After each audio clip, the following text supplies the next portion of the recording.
menace to sobriety. Just a menace, just a menace, just a menace. We got a new dog, new puppy. So just kind of set the scene. I got a brand new puppy, 1-year-old child and an 8-year-old daughter as well.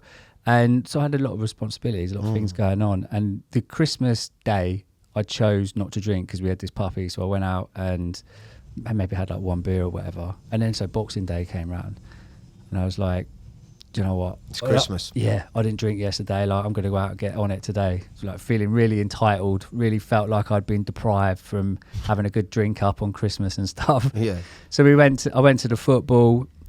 We ended up winning the game. So that was like extra emphasis to carry on drinking after the game and stuff because you've got to celebrate when you win, right? So we went to the pub. And I was in the pub and, 4 or 5 beers in, I used to get that kind of thought in my head, like, oh, I need to get some gear now. I need to, like...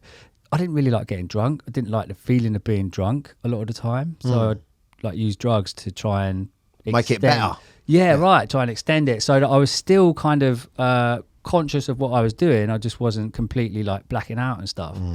So we were in the pub that night and I'm making all these phone calls, going through my phone book, asking people in the pub if they knew anyone who could get it. It's Boxing Day, man. Like, what am I thinking?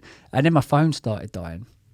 So I went over to the shop and I bought a charger and that didn't work. So I'm getting more anxious, thinking that I'm going to miss this phone call that I'm going to get.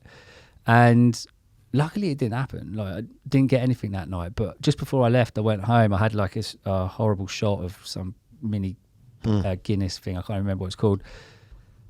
And then I woke up the next day and I woke up and I thought, I feel absolutely terrible. I'm just so sick of this stuff, man. Like, I'm absolutely done with it. I remember my girlfriend came in. I said, I can't do this anymore. Like, I literally can't do this anymore.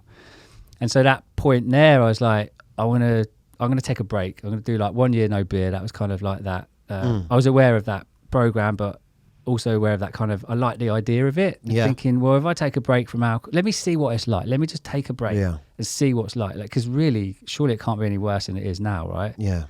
And that's how it kind of started. So that was me taking a break. Menace to sobriety. Just a menace, just a menace, just a menace. Menace to sobriety. Just a menace, just